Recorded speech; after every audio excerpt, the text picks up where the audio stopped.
नमस्कार दोस्तों, उम्मीद करता हूँ आप सभी के सभी सेफ होंगे, सुरक्षित होंगे। तो मैं मनोज शुक्ला आपका स्वागत करता हूँ और ये हमारा करंट अफेयर का तीसरा वीडियो है। देखिए, हमारे पास दो अलग अलग सीरीज में चला रहा हूँ आपके लिए। एक एमपीजीके की है ना, उसमें करंट अफेयर नहीं है, उसमें एमपीजीके की बात हो रही है। तो उसका छठवां पार्ट बनना है, अभी 5 पार्ट डल चुके हैं।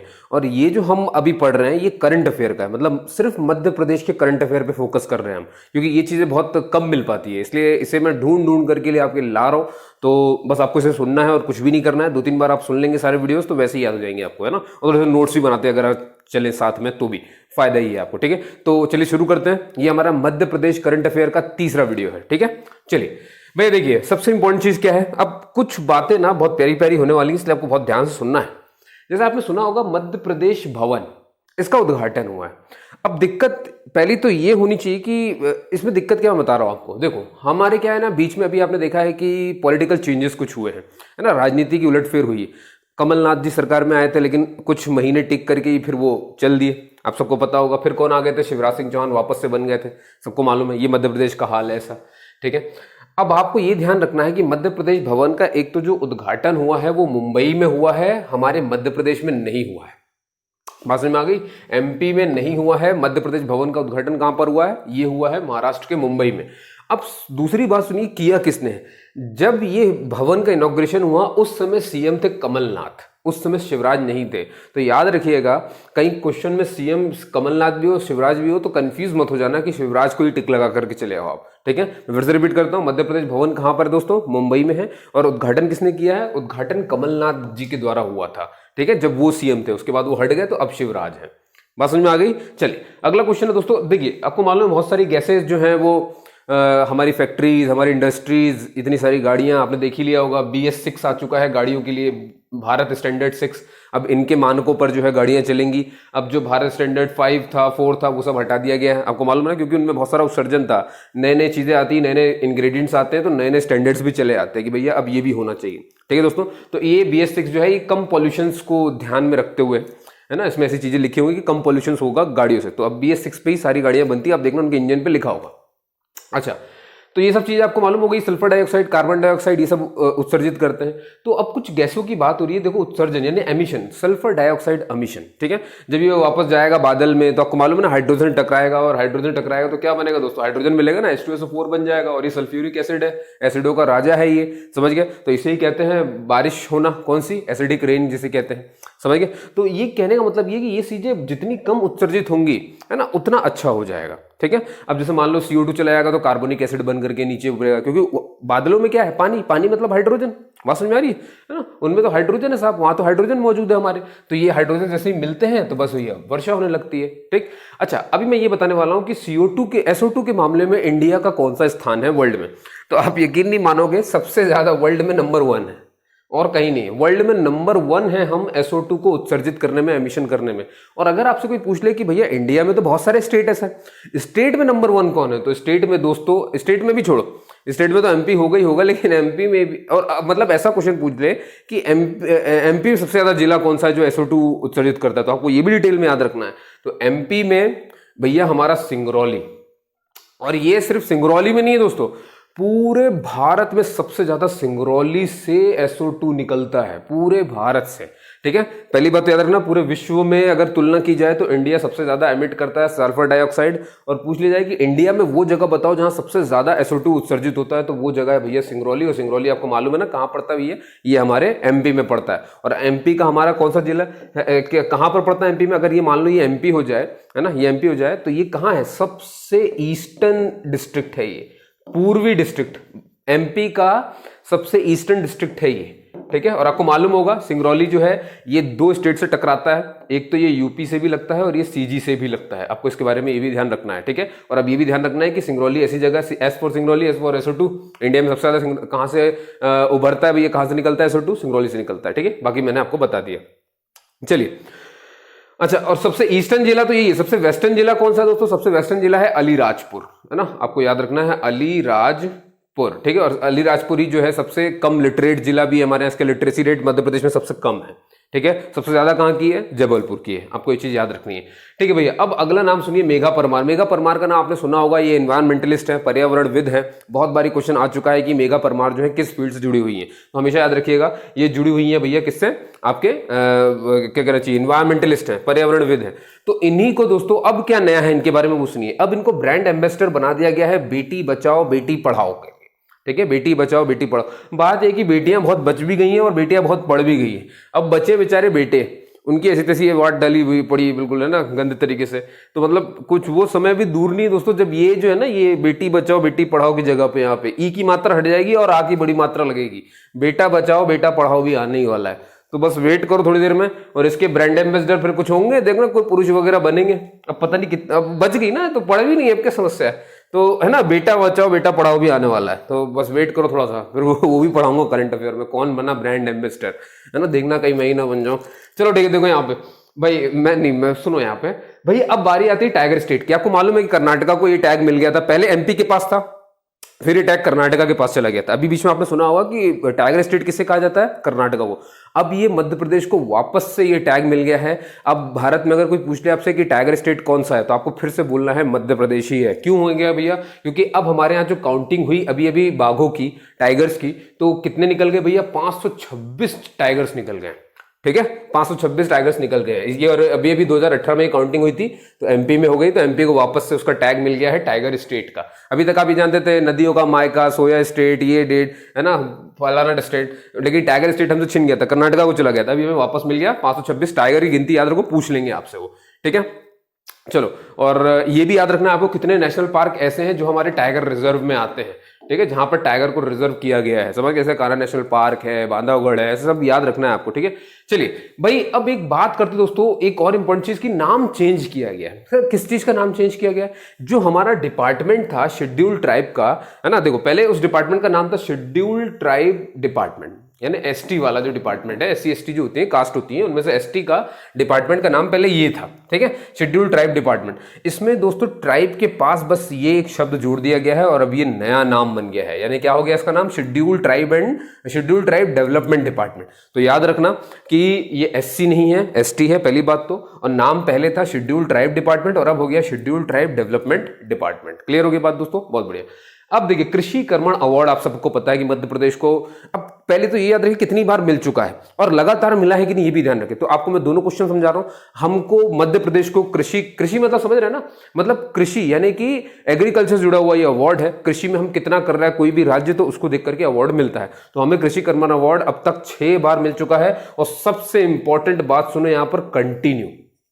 ठीक है, हमें जितनी बार भी ये मिला हमेशा कंटिन्यू ही मिला है, अभी तक बीच में एक भी गैप नहीं, मतलब 6 साल से लगातार हम ही टॉप पर हैं कृषि कर्मण अवार्ड में।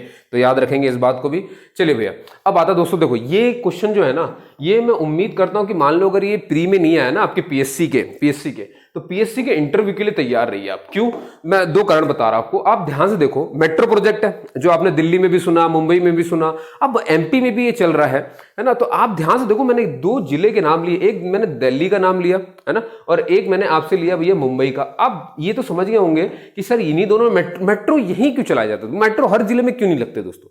मेट्रो वहां चलाया जाएगा दोस्तों जहां पर हमें दिखेगा कि पॉपुलेशन बहुत ज्यादा है ना। ट्रेन से टिकट या इनके लिए बस या ड्राइव, अब सोचो अगर कहीं की पॉपुलेशन ज्यादा हो गई है, अब अगर सरकार इन सबको गाड़ियां लेने के लिए छूट दे दे कि जाओ भाई आप गाड़ी ले लो, तो आपको मालूम है ना, अभी सिंगरौली है टॉप पे SO2 उत्सर्जित करने में, फिर तो हर एक जिला ऐसा हो जाएगा। बात समझ आ रही है, यानी इनके पास, सबके पास अगर गाड़ियां हो जाएंगी, सबके पास गाड़ी हो जाएंगी, हर एक इंसान सोचेगा कि मैं भी कार से जाऊं, मैं भी कार से जाऊं, और ये सबसे ज्यादा पॉपुलेशन वाला है, तो आपको लगता है ट्रैफिक संभाल पाएगा, बहुत मुश्किल हो जाएगी। समझ गए, कोई इंसान बीमार है तो एम्बुलेंस निकलती रह जाएगी, ट्यू ट्यू बजती रह जाएगी उसकी, और अंदर जो बंदा वो टैं बोल जाएगा, ऊपर ट्यू ट्यू चलती जाएगी, नीचे वाला बंदा टैं बोल जाएगा। क्यों, क्योंकि भैया पॉपुलेशन इतनी थी, सबको दे दिया आपने। तो इसीलिए क्या करते हैं दोस्तों यहाँ पर कि मेट्रो लगा देते हैं। मेट्रो से ये होता है कि जिसको, और ये मेट्रो जो है ना इनके ऑफिस वाले एरिया से कनेक्ट करती है, समझ गए। तो क्या है, इनके सारे ऑफिस वाले उससे जाकर के जुड़ जाएंगे, तो भैया सारे के सारे इसमें चढ़े, बस 2 घंटे का सफर तय किया, तो इनको भी ये लगने लगता है कि चलो हमने पेट्रोल ही बचा लिया, और कई देखो इससे पेट्रोल ही बच गया, समझ गए। सारी की सारी भीड़ एक ही डब्बे में घुस गई है ना, ऐसे करते हुए तो इस जगह पर मेट्रो खोला जाता है। तो अब एमपी में जहां पर मेट्रो खोला जा रहा है वो एक इंदौर है और एक भोपाल है, और दोनों समझा रहा हूं मैं आपको। इसलिए देखिए, जितने सेंसस पढ़े जाते हैं ना, 2011 का सेंसस आपको मैंने एक वीडियो बनाया हुआ, उसको जाकर पढ़ना, इंदौर और भोपाल। आपको मालूम होगा, मैंने बताया था मध्य प्रदेश में हाईएस्ट पॉपुलेशन डेंसिटी कहां की है? मध्य प्रदेश की हाईएस्ट पॉपुलेशन डेंसिटी आपको समझ में आ गया होगा। घनत्व की बात कर रहा हूं, मतलब 1 किलोमीटर स्क्वायर में कई सारे लोग रहते हैं। अब 1 किलोमीटर स्क्वायर में कितने लोग रहते हैं मैं बता देता हूं, 855 है ना, 855। ये शायद 885 ये देखना पड़ेगा मुझे, जो भी है, लेकिन 800 के आसपास ही है, 850 से ऊपर ही है। तो 850 लोग रहते हैं 1 किलोमीटर के दायरे में। अब आप सोच रहे हो, यानी पॉपुलेशन घनत्व तो सबसे ज्यादा है इनका। सबसे कम कहां का है? तो सबसे कम है डिंडोरी का। याद रखेंगे, डिंडोरी ऐसा जिला जो कि हमारे कहां से लगता है भैया? डिंडोरी आपको सबको पता होगा छत्तीसगढ़ से लगता है, ठीक है। तो डिंडोरी एक ऐसा जिला है दोस्तों जहां का मध्य प्रदेश में सबसे कम जो है पॉपुलेशन डेंसिटी है ना। D for Dindori, D for down यानी कम। तो डिंडोरी की जो लोएस्ट पॉपुलेशन डेंसिटी है ना, अराउंड 95 है। मतलब बहुत, सोच रहे हो 1 किलोमीटर के दायरे में सिर्फ 95 लोग रहते हैं, और यहां देख रहे हो भोपाल में 855 लोग रहते हैं 1 किलोमीटर के दायरे में, ठीक है दोस्तों। अब ऐसे इंदौर तो आपको पता ही होना चाहिए कि सबसे ज्यादा हाईएस्ट पॉपुलेशन एमपी में किस जिले में है? तो वो इसी में है। हाईएस्ट पॉपुलेशन है भैया, हाईएस्ट पॉपुलेशन, सबसे ज्यादा जनसंख्या यहीं पे बास करती है, ठीक है। ये तो जनसंख्या में सबसे ऊपर है ही है, ठीक है। और दूसरी बात है कि अगर आपसे कोई पूछ ले कि लोएस्ट पॉपुलेशन कहां पे है एमपी में, किस जिले में पाई जाती है, तो याद रखेंगे वो है नेवारी जिला। और नेवारी एक ऐसा जिला है दोस्तों जो टीकमगढ़ से अलग हुआ है। टीकमगढ़ जो कि छिंदवाड़ा कह रहा हूं मैं आपको, क्या कहते हैं वो, उसको समझ गए होगे आप, ठीक है। तो नेवारी जो है टीकमगढ़ से अलग हुआ है। छतरपुर वो डिस्ट्रिक्ट है, छतरपुर के बगल में टीकमगढ़ है, टीकमगढ़ से अलग हुआ नेवारी। और नेवारी ही दोस्तों हमारा सबसे स्मॉलेस्ट डिस्ट्रिक्ट भी है। स्मॉलेस्ट एरिया में सबसे स्मॉलेस्ट डिस्ट्रिक्ट भी यही है, और सबसे लोएस्ट पॉपुलेशन भी यही की है। नेवारी हमारा दोनों में आता है, स्मॉलेस्ट डिस्ट्रिक्ट है, लोएस्ट पॉपुलेशन भी है, ठीक है। लेकिन कोई लार्जेस्ट आपसे डिस्ट्रिक्ट पूछ ले तो वो याद रखेंगे, वो हमारा है छिंदवाड़ा, ठीक है। छिंदवाड़ा हमारा लार्जेस्ट एरिया है, कवर करता है, सबसे बड़ा डिस्ट्रिक्ट है मध्य प्रदेश का छिंदवाड़ा, ठीक है दोस्तों। तो ये मैंने बात करी आपसे, तो मैं कह रहा था आपसे पॉपुलेशन की, तो आप समझ गए ना, यहां पर तो हाईएस्ट पॉपुलेशन है और यहां तो घनत्व भी ज्यादा है। तो क्या इन दोनों जिलों को मेट्रो की जरूरत नहीं है? मेट्रो की जरूरत है, समझ गए। इन्हीं जिलों को मेट्रो की जरूरत होती है। अब मैंने आपसे कहा कि पीएससी के इंटरव्यू में मैं ये सवाल एक्सपेक्ट कर रहा हूं, तो देखिए मैंने कुछ चीजें आपको समझा दी। आपसे ये पूछ सकता है इंटरव्यूअर कि अभी अभी जो है मध्य प्रदेश में मेट्रो प्रोजेक्ट शुरू हुआ, इससे पहले इसकी जरूरत क्यों नहीं महसूस हुई? तो आपको मालूम है, आपको जवाब देना है कि पॉपुलेशन हमारा बढ़ता गया। और अब यही क्यों आ गया भैया पॉपुलेशन, यही क्यों आया दोस्तों? क्योंकि ये जो देखिए, एक तो राजधानी है, और दूसरी जो है आपको समझ में आ रहा होगा वो हमारी क्या कहना चाहिए, वहां तो बहुत सारी इंडस्ट्रीज है। दोनों में इंडस्ट्रीज का बहुत फर्क है। भोपाल में भी बहुत सारी इंडस्ट्रीज हैं मंडीदीप के आसपास, और वहां पर भी इंडस्ट्रीज बहुत सारी है, बहुत ज्यादा ग्रो कर गए। जहां डेवलपमेंट ज्यादा होगा नौकरियां वहीं ज्यादा होंगी, जहां नौकरियां ज्यादा होंगी तो बाकी जिलों से लड़के निकल के इनमें आकर के बसेंगे, और फिर उन्हें ट्रैवलिंग एंड टूर, समझ गया ना, बहुत कुछ चाहिए, उन्हें घूमना भी फिरना है, ऑफिस भी जाना है, वापस भी आना है, तो फिर गाड़ियां खरीदेंगे, पॉपुलेशन होगा। SO2 में हम वैसे ही आ गए, इसीलिए इन जगहों पर कोशिश की जाती है कि मेट्रो खोल दी जाए। तो आपके पास ये जवाब तैयार हो गया है ना कि किस तरह का आपका होना चाहिए। तो पॉपुलेशन, फिर आपको ये बताना, ये देखिए ये डेटा जो है ना, इंटरव्यूअर जो इंटरव्यू होता है उसे समझ में आ जाता है कि अच्छा आपने सेंसस कितने अच्छे से पढ़ा हुआ है। तो सेंसस पढ़ाने का उद्देश्य ये है ना, कोई भी प्लान, किसी भी जगह पर कोई प्लान क्यों लाया जाएगा दोस्तों, उसके लिए ही तो ये सब किया जाता है कि 2011 का सेंसस देख लो, ये देख लो। अच्छा सेंसस, तो सेंसस से सिर्फ हमें ही लाभ नहीं होता, इंजीनियर्स के लिए भी काम होता है कि देखिए जरा, और सरकार को प्लान बनाने में कितना उपयोग होता है। अच्छा सरकार ने जैसे ही जनगणना करवाई तो बस देखिए उनके लिए भैया तैयार हो गया कि कहां पर शुरू करना है ये चीज और कहां पर शुरू नहीं करना है। इसलिए ये सब सारी चीजें होती हैं। तो आपके आसपास जो भी चीजें घटित होती हैं वो यूं ही नहीं होती, सबकी वजह होती है। बात समझ में आ गई दोस्तों? तो ये मैंने आपको एक वजह बताई, तो आप इसको लिंक कर सकते हो 2011 के सेंसस से, इन दो जिलों के बारे में बता सकते हो, बहुत कुछ है। तो मैं एक्सपेक्ट कर रहा हूं यहां।